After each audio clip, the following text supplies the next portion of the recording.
চালের দামের লাগাতার বৃদ্ধি, বেলাগাম চালের দামে এই মুহূর্তে হু হু করে দাম বাড়ছে। আর এই দাম বাড়ার জেরে টাস্ক ফোর্সকে মাঠে নামিয়েছে জেলা প্রশাসন। চাল উৎপাদনে জেলা পূর্ব বর্ধমানেও চালের দাম লাগাতার বাড়তে থাকায় রীতিমতো শঙ্কায় ক্রেতারা। তবে কি এবার ভাতে টান পড়বে? চালের মূল্য বৃদ্ধি নিয়ে বাজারে জোর চর্চা শুরু হচ্ছে। মধ্যবিত্তের মিনিকিট চালের দাম গত কয়েকদিনে 1 লাফে 10 থেকে 12 টাকা প্রতি কেজিতে বেড়েছে। তারই সঙ্গে পাল্লা দিয়ে বাড়ছে 36 প্রজাতির চালের দাম। এই মুহূর্তে মানিকতলা বাজারের ছবিটা একটু দেখবো, সেখান থেকে রয়েছেন আমাদের প্রতিনিধি অয়ন ঘোষাল। অয়ন, চালের দামের উত্তরোত্তর বৃদ্ধি কি বলছে এই মুহূর্তে মানিকতলা বাজার?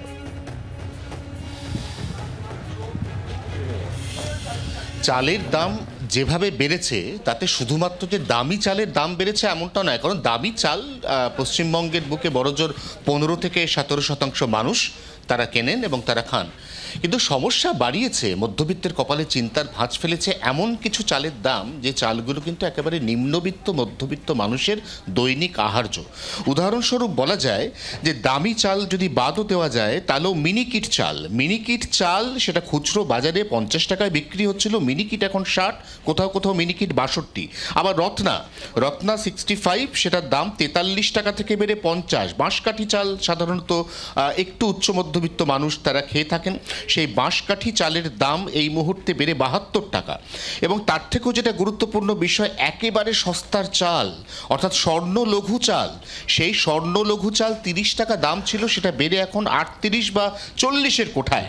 এবং এইভাবে চালের দাম বাড়ার প্রকৃত কারণ কি সেটা কিন্তু এখনো পর্যন্ত খুচরো বাজারের বিক্রেতারা বলতে পারছেন না, কারণ তাদের প্রত্যেকবারই মূল্যবৃদ্ধিতে যে অকাট্য যুক্তি থাকে সেটা হচ্ছে আড়ত থেকে বা হোলসেলারের কাছ থেকে তারা যে দামে চাল কেনেন তাতে 5 থেকে 7 টাকা তারা একটা প্রফিট মার্জিন রাখেন, তাতে ক্যারিং কস্ট ধরা থাকে অর্থাৎ চালের যে পরিবহন খরচ, এবং তারপর তারা যে ন্যায্য দাম সেই ন্যায্য দামেই চাল বিক্রি করতে বাধ্য হন। কিন্তু চালের দাম বেড়েছে তার যে মূল 3টে কারণ, তার মধ্যে অন্যতম গুরুত্বপূর্ণ কারণ হচ্ছে এই চালগুলোর যে স্টক এই মুহূর্তে গোদামে আর নেই।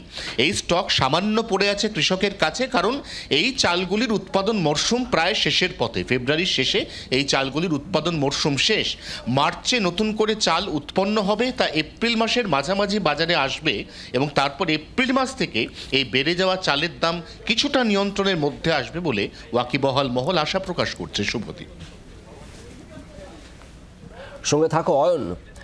মূলত এই চালের দামের বৃদ্ধি এই মুহূর্তে মধ্যবিত্তের কাছে উদ্বেগের কারণ হয়ে দাঁড়াচ্ছে। বিভিন্ন চাল, বিভিন্ন ধরনের নানা রেঞ্জের চাল ঠিক কতটা বাড়ছে, কিভাবে বাড়ছে কেজি প্রতি দাম, আপনাদের সামনে আমরা দেখাচ্ছি জি 24 ঘন্টা পর্দায় যে ছবি আপনারা দেখছেন। গোবিন্দভোগ, বাঁশকাঠির মতো একটু দামি চাল, সেগুলোর দাম যেমন বাড়ছে, তার পাশাপাশি একেবারে কম দামি চাল, স্বর্ণলঘু চাল, যে চাল সাধারণত 25 থেকে 30 টাকা প্রতি কেজিতে বিকত, তা এখন বিক্রি হচ্ছে 33 থেকে 38 টাকা প্রতি কেজিতে। চালের দাম বেড়েছে মিনিকিটের ক্ষেত্রেও, কেজি প্রতি 8 থেকে 10 বা কোথাও 12 টাকা দাম বেড়েছে বিভিন্ন চালের। আর এখানেই কিন্তু সিঁদুরে মেঘ দেখছেন সাধারণ মানুষ, তার কারণ এই দাম কি এখানেই থামবে নাকি এরপর আরও বাড়বে চালের দাম? মূল খাদ্যশস্যের দাম যদি এভাবে বাড়তে থাকে তাহলে পকেটে টান পড়বে, নাভিশ্বাস উঠবে আম জনতার, এটা বলাই যায়। এর মধ্যে একটু বর্ধমানের ছবিটা দেখব। অরূপ লাহা আমাদের প্রতিনিধি রয়েছেন আমাদের সঙ্গে। অরূপ, আমরা জানি শস্য ভাণ্ডার বলা হয় বর্ধমানকে এবং একটা বড় অঙ্কের ধান উৎপন্ন হয় এই বর্ধমানে। যেভাবে চালের দাম বাড়ছে, ঠিক কী কারণে এই দাম বৃদ্ধি, কিছু কি আঁচ পাওয়া যাচ্ছে?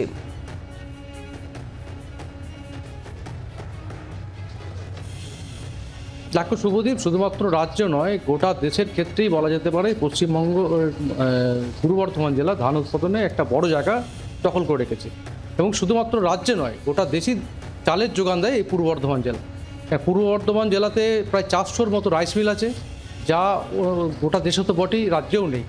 সেই ক্ষেত্রে দেখা যাচ্ছে গত 10-12 দিন ধরে এই রাজ্যের পাশাপাশি পূর্ব বর্ধমান জেলাতে মারাত্মক হারে চালের দাম হু হু করে বাড়ছে। যদিও রাইস মিল মালিক যারা, তাদের যে সংগঠন, তাদের পক্ষ থেকে বলা হচ্ছে যে এই মুহূর্তে চাষির কাছে অল্প পরিমাণ ধান আছে এবং রাইস মিলে কোনো ধান নেই, সেই কারণেই চালের দাম বাড়ছে। কিন্তু বাস্তব অন্য কথা বলছে। আমরা দেখেছিলাম খরিফ মরশুমে যখন ধান উঠছিল তখন যা ধানের দাম ছিল অর্থাৎ 1250 টাকা প্রতি কেজি, অর্থাৎ 60 কেজির যে বস্তা, সেই দাম কিন্তু এখন একই রকম আছে। অর্থাৎ ধানের দাম কিন্তু বাড়েনি, চালের দামটা বেড়েছে মারাত্মক হারে। এখানেই প্রশ্ন উঠছে, তাহলে ধানের দাম যদি না বাড়ে তাহলে চালের দাম বাড়লো কী করে? তাহলে কি কোনো একটা অসাধু উপায়ে বা কৃত্রিমভাবে বাজারে অভাব সৃষ্টি করার জন্যই কোনো একটা শ্রেণী এই প্রক্রিয়া চালাচ্ছে? যদিও রাইস মিল সংস্থার যারা কর্তৃপক্ষ আছেন তারা কিন্তু মানতে নারাজ। কারণ তোমাকে বলে রাখি যে বেশিরভাগ মানুষ অর্থাৎ সাধারণ মধ্যবিত্ত, নিম্ন মধ্যবিত্ত, তারা প্রত্যেকেই 36 এবং স্বর্ণলঘু যে গ্রুপের ধান, সেই ধানের চাল খান। কিন্তু সেই চালের দাম প্রায় 10 টাকা, কোথাও 8 টাকা বেড়েছে। কারণ একটু আগে আমরা যেটা দেখাচ্ছিলাম যে 25 থেকে 30 টাকা কেজি দরে স্বর্ণলঘু চাল বিক্রি হয় বাজারে, সেইটা কিন্তু এই মুহূর্তে বিক্রি হচ্ছে 33 থেকে 38 টাকা দরে। ঠিক একই অবস্থা হয়েছে 36 চালেরও। কিন্তু যেটা রাজ্য রাইস মিল সংস্থার যে মালিক আব্দুল মালিক বলছিলেন যে না, একদমই 36 বা স্বর্ণলঘু চালের দাম বাড়েনি, দাম বেড়েছে ব্র্যান্ডেড চালের, অর্থাৎ মিনিকেট চালের দাম বেড়েছে, গোবিন্দভোগের চালের দাম বেড়েছে, বাঁশকাঠি চালের দাম বেড়েছে। বাঁশকাঠি চালের দাম বেড়েছে 15 টাকা কেজিতে, অর্থাৎ বাঁশকাঠি চাল এই মুহূর্তে বাজারে বিক্রি হচ্ছে প্রায় 100 টাকা কেজি দরে। একইভাবে মিনিকেট চালের দাম বৃদ্ধি পেয়েছে, 60 টাকা দরে বিক্রি হচ্ছে। গোবিন্দভোগে বিক্রি হচ্ছে 80 থেকে 90 টাকা দরে। সুতরাং বাঁশকাঠি, গোবিন্দভোগ, মিনিকেট চালের দাম যেমন বেড়েছে, এগুলো ব্র্যান্ডেড চাল বলা হচ্ছে রাইস মিলের তরফ থেকে, কিন্তু সাধারণ মধ্যবিত্ত, নিম্ন মধ্যবিত্ত যে চালটা খায় সেই চালের দাম কিন্তু যথেষ্ট বেড়েছে। অর্থাৎ শুধুমাত্র দামি চাল নয়, সাধারণ চাল, একেবারে কম দামি চাল, নিম্ন মধ্যবিত্তের আয়ত্তের মধ্যে যে চাল, স্বর্ণলঘুর মতো চাল, সেই সমস্ত চালের দামও তো একই রকম ভাবে বাড়ছে। আমি এখানে অয়নের কাছে আরো একবার একটু জানতে চাইবো, অয়ন, সবজির দাম, শাকসবজির দাম একটা সময় লাগাম ছাড়া ছিল, আমরা দেখেছি শীতের শেষ দিকে এসে সেই সবজির দাম অনেকটা স্বস্তি দিয়েছে সাধারণ মানুষকে, নিম্নবিত্ত মধ্যবিত্ত মানুষকে অনেকটা নাগালের মধ্যে এসেছে। এরকম একটা জায়গায় চালের এরকম দাম বৃদ্ধি, তাতে তো নাভিশ্বাস উঠবে আবারও সাধারণ মানুষের। দেখো, এই প্রশ্ন আমরা এনফোর্সমেন্ট ব্রাঞ্চের টাস্কফোর্সের সদস্যদের করেছিলাম। টাস্কফোর্সের বক্তব্য হচ্ছে একেবারে যারা নিম্নবিত্ত মানুষ তারা রাজ্য সরকারের বিভিন্ন রেশন বা গণবন্টন ব্যবস্থার মাধ্যমে একদম কার্যত নামমাত্র মূল্যে বাড়িতে বসে চাল পান। অতএব এই চালের দাম বৃদ্ধির সরাসরি কোনো প্রভাব রাজ্যের সিংহভাগ নিম্নবিত্ত, নিম্ন মধ্যবিত্ত মানুষের ওপর পড়বে না, এমনটা এখনো পর্যন্ত প্রশাসনিক মহল মনে করছে। তবে হ্যাঁ, যারা মধ্যবিত্ত বা কিছুটা উচ্চ মধ্যবিত্ত, যাদের দৈনন্দিন খরচের একটা বড় অংশ মূলত সবজির লাগাম ছাড়া দাম সামাল দিতেই চলে যায়, তাদের ক্ষেত্রে নিঃসন্দেহে এটা একটা বড় চ্যালেঞ্জ যে এইভাবে চালের দাম প্রত্যেকটি গৃহস্থ পরিবারে মাসে গড়ে 10 থেকে 12 কিলো চাল লাগে যদি ধরে নেওয়া যায়, তাহলে শুধুমাত্র চাল কেনার যে বাজেট, এই বাজেটও কিন্তু এখানে প্রায় অনেকটা বাড়তে চলেছে। এবং ঠিক সেই জায়গা থেকে চালের দামের ওপর নজরদারি, দাম নিয়ন্ত্রণের কোনো পদক্ষেপ এই মুহূর্তে প্রশাসন নেয় কিনা সেটা দেখার, এবং প্রশাসন যদি পদক্ষেপ নেয়, টাস্কফোর্স যদি আসরেও নামে, তাহলেও যেহেতু উৎপাদন এবং যোগানে একটা ভাটা আছে এবং চাহিদা যোগানের থেকে অনেকটা বেশি, অতএব দাম এই মুহূর্তে কমানো যাবে কিনা তা নিয়েও কিন্তু একটা বড় প্রশ্নচিহ্ন রয়েছে। কিন্তু অয়ন, সেক্ষেত্রে দাম বাড়ার কারণ হিসেবে কি এই যোগানের ভাটার বিষয়টাই উঠে আসছে? তার কারণ আমরা বর্ধমান থেকে অরূপের বক্তব্য শুনছিলাম, অরূপ যেমনটা জানাচ্ছিল যে 60 কিলোর বস্তার দাম অনেক ক্ষেত্রে একই রয়েছে, খুব একটা পরিবর্তন হয়নি, 1250 টাকা বা তার আশেপাশে। কিন্তু সেই জায়গা থেকে কেজি প্রতি চালগুলোর দাম খুচরো দোকানে অনেকটাই বেড়ে যাচ্ছে। একটু কি বিক্রেতাদের সঙ্গে কথা বলা যাবে, তারা কি মনে করছেন মানিকতলা বাজারে?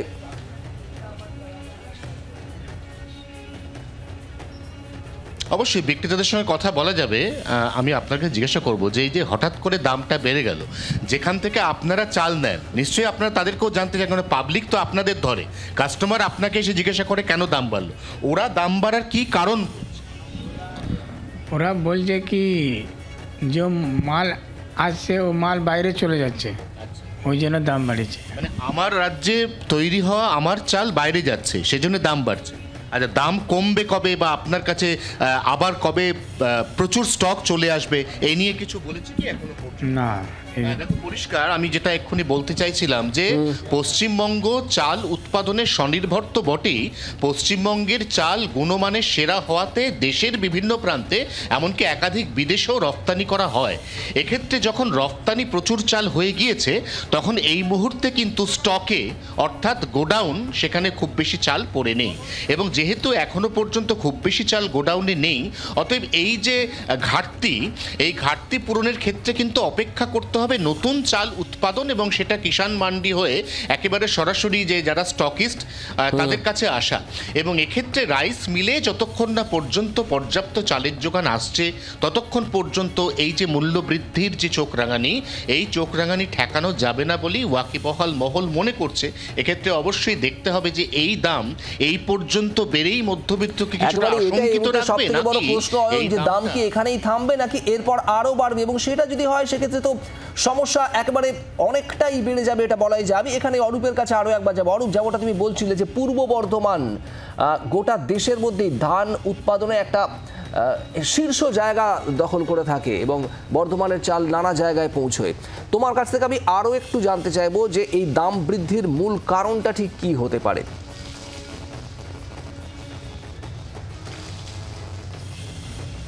এখন দুটো ফ্যাক্টর এখানে কাজ করছে। প্রথমত এই মুহূর্তে অর্থাৎ এই সবে মাত্র খরিফ মরশুমে ধান উঠেছে, অর্থাৎ বাজারে প্রচুর পরিমাণ ধান আছে, চাষি কাছেও যেমন ধান আছে তেমনি প্রত্যেকটা রাইস মিলের তাদের যে গুদাম সেখানেও প্রচুর ধান আছে। এবং এই তোমাকে সবথেকে যেটা গুরুত্বপূর্ণ বিষয় বলে রাখি যে সহায়ক মূল্যে ধান কেনা হয় রাজ্য সরকারের পক্ষ থেকে বা কেন্দ্র সরকারের পক্ষ থেকে, সেই সহায়ক মূল্যে ধান কেনা কিন্তু এই মুহূর্তে পূর্ব বর্ধমান জেলা রেকর্ড পরিমাণ ধান কিনেছে, অর্থাৎ যা তাদের লক্ষ্যমাত্রা তার ধারে কাছে পৌঁছে গেছে, এখনো অনেকটা সময় বাকি আছে।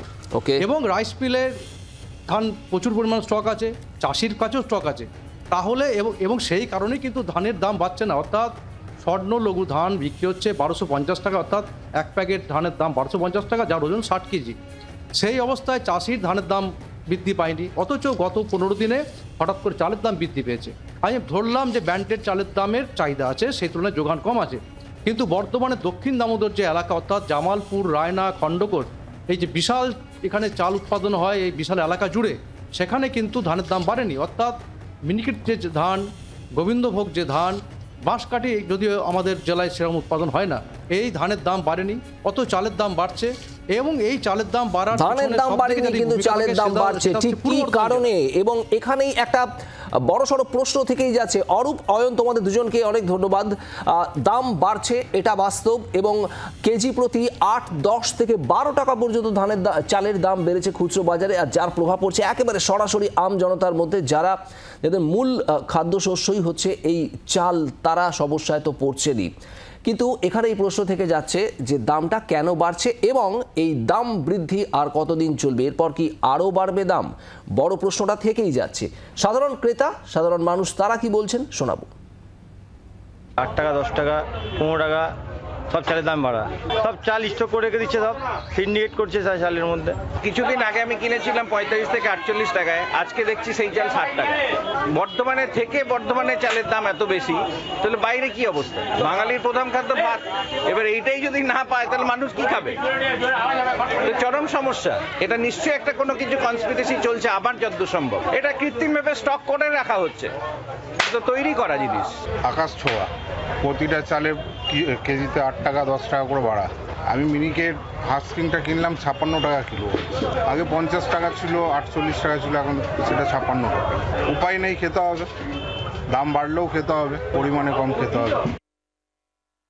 মিনিকেটে মোটামুটি কেজিতে 10 টাকা, 36-এ 3 থেকে 4 টাকা, স্বর্ণতে 3 থেকে 4 টাকা, আর বাঁশকাঠি 15 টাকা। যা বিক্রি ছিল 25% এসে দাঁড়িয়েছে। দোকানে 3-4টে স্টাফ, তাদের মাইনে দিতে হয়, নিজের খরচা কি করে চালাবো? যে মিনিকেটের পুরাতন ধান নাকি আর নেই, মিলারদের কাছে ধান আছে, তারা ইচ্ছা মতো দাম বাড়াচ্ছে, চাষিরা কোনো কিন্তু পাচ্ছে না। বেঙ্গল রাইস মিল অ্যাসোসিয়েশনের সভাপতি আব্দুল মালিক, তার দাবি চালের যা চাহিদা তার তুলনায় ধানের যোগান কম, আর সে কারণেই বেড়েছে চালের দাম। তিনি কি বলেছেন শোনাবো। আজকে যে যোগানটা আছে তার চেয়ে চাহিদা বেশি, এবং শুধু তাই নয়, চাহিদা বেশি শুধু তাই নয়, এই ধানটা মিনিকিট বাঁশকাঠি ধানটা গত বছরের 2024-এর এপ্রিল মে মাসে উঠেছে। এখন একটা বছর ঘুরতে চললো, একবারে এই ধানের আবার চাষ হয়েছে। এই ধানটা উঠবে মিনিকিট, বাঁশকাঠি, এই ধানটা উঠবে আপনার এপ্রিল শেষে মের ফার্স্ট থেকে। যখন যোগানটা হবে, ধানের যোগান আসবে, তখন অটোমেটিক ধানের দাম, চালের দাম কমে যাবে। এমন কিছু হই হই করার কিছু কারণ নাই। যেসব চাষিরা এই ধানটুকে গচ্ছিত দেখতে পেরেছিলেন, তারা দুটো পয়সা পাচ্ছে, তো অসুবিধা কোথায়? চাষি যদি দুটো পয়সা পায়, সেক্ষেত্রে অসুবিধা কোথায় আছে? আর আপনারা যারা কিনছেন, যারা হই হই করছেন, তারা তো মুষ্টিমেয় কিছু লোক যারা চয়েসেবল চাল কেনেন অ্যামাজন থেকে, ফ্লিপকার্ট থেকে, অন্যান্য জিনিস কেনেন, তাদের জন্য তো চাষিদের কাছ থেকে এই ধানটুকু নিচ্ছেন। এত তো মাথা ব্যথা হওয়ার কারণ নেই আমার মনে হয়। বাংলার আওয়াজ, বাঙালির আবেগ, জি 24 ঘন্টা।